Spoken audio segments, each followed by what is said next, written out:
اگر آزمائشوں سے دل گھبرانے لگے اور خوشی کا ہر در خود پر بند محسوس ہوتا ہو اور ایسا لگتا ہو کہ تم مسلسل کسی صحرا میں تنہا سفر کر رہے ہو، کبھی پچھتاوے اور کبھی احساس جرم تمہیں گھیر لیتے ہوں، اگر تمہارا دل انہی وسوسوں میں ڈوبا ہے تو سنو، جب نبی پاک صلی اللہ علیہ وسلم نے ہمیں 2 چیزوں سے آزاد کر دیا تھا، ماضی کے غم اور مستقبل کے خوف سے، کوئی برا واقعہ اگر تمہارے ساتھ گزرا بھی ہے نا تو اس کو اپنا استاد بنا لو۔ جانتے ہو دنیا ماضی اور مستقبل کی قید سے آزاد لوگوں کی ہے۔ دنیا میں کوئی کام جلدی یا تاخیر سے نہیں ہوتا۔ میرا رب خود فرماتا ہے، ہر کام کا درست وقت مقرر ہے۔ خود کو پچھتاوے اور احساس جرم سے باہر نکالو، اور جانتے ہو جب اللہ کسی انسان کا بہترین وقت لانے کا ارادہ کرتا ہے تو کچھ خاص نشانیاں بھی ضرور اسے ظاہر ہوتی ہیں۔ یقیناً تم بہت بے چین ہو چکے ہوگے کہ آخر کب اللہ میرے ان حالات کو بدلے گا، اور بہتری کے اسباب ڈھونڈ رہے ہوگے۔ اللہ تمہیں کچھ ایسی نشانیاں بھی ظاہر کرتا ہے جس پر تم غور نہیں کرتے۔ دیکھو زندگی کتنی ہی مشکل ادوار سے گزر رہی ہو، اگر تمہارا دل اس وقت سچے دل سے یہ اعتراف کر لیتا ہے کہ سب کچھ اللہ کے ہاتھ میں ہے اور اللہ کے اذن سے ہی مشکل آتی ہے اور اس کے حکم سے ٹل بھی جاتی ہے، تو اللہ ایسے دل کو فوراً صبر و تسلیم کی توفیق دے دیتا ہے اور اسے وہ حوصلہ، وہ ہمت اور طاقت بخشتا ہے جس سے اس کے حالات بہتری کی طرف چل پڑتے ہیں۔ اور ہرگز یہ گمان نہ کرنا کہ میرے ساتھ ایسا کیوں ہوا، فلاں کی زندگی میں ایسا کیوں نہیں، فلاں کی زندگی میں اتنے مسائل کیوں نہیں۔ یاد رکھنا، عام لوگوں کو اللہ نے اس مقام کے لیے پسند نہیں کیا جو تمہیں دینا ہے، کیونکہ تم کسی بڑی منزل کے لیے بنے ہو جس کو تم پریشانی سمجھتے ہو سکتا ہے کسی اچھے وقت کا آغاز ہو۔ جب حضرت یوسف علیہ السلام کو کنویں میں گرائے گئے تھے تو انہیں معلوم نہیں تھا کہ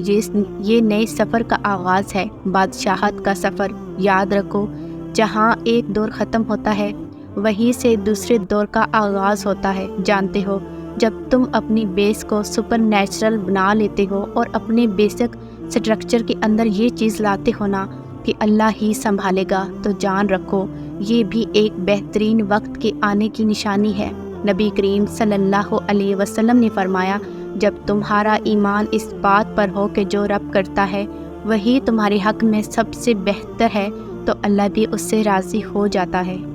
سنو، اگر تم کسی ایسے دور سے گزر رہے ہو یا کوئی ایسی مشکل تم پر آئی ہے، کسی نے دھوکہ دیا ہے یا کوئی دکھ دے رہا ہے، یا جو چیز تم چاہتے ہو وہ تمہیں نہیں مل رہی،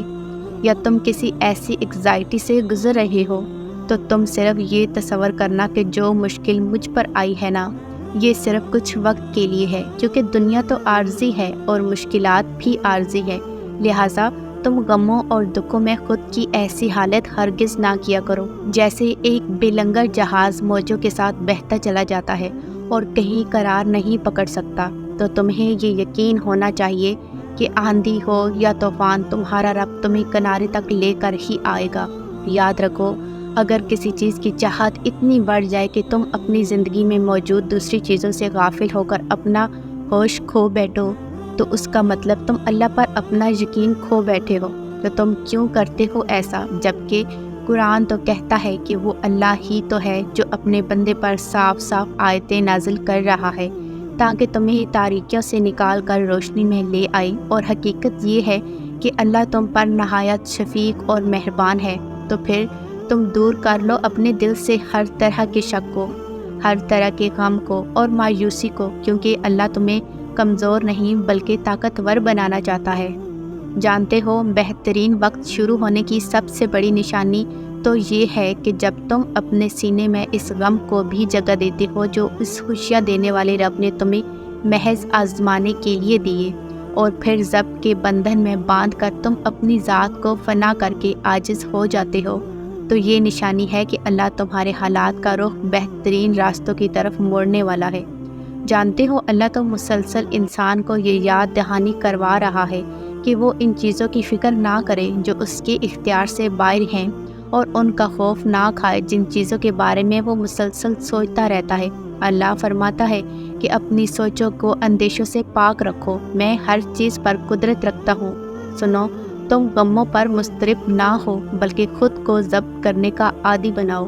تو اللہ بھی تمہیں وہ طاقت عطا فرمائے گا جو تمہارے بہترین وقت کو شروع کرنے کا سبب بنے گا، اور پھر وہ تمہیں سب عطا ہوگا جو تم نے کبھی کاتب تقدیر سے مانگا ہے۔ اللہ تمہاری چاہتوں کے وہ سارے خزانے تمہاری جھولی میں بھر دے گا جس کی تم منتظر ہو۔ وہ رحمان بہتر کو بھی بہترین کر کے نواز دے گا، وہ تمہارے غموں کو اس سفر کو خوشیوں کی منزل بنا دے گا انشاءاللہ۔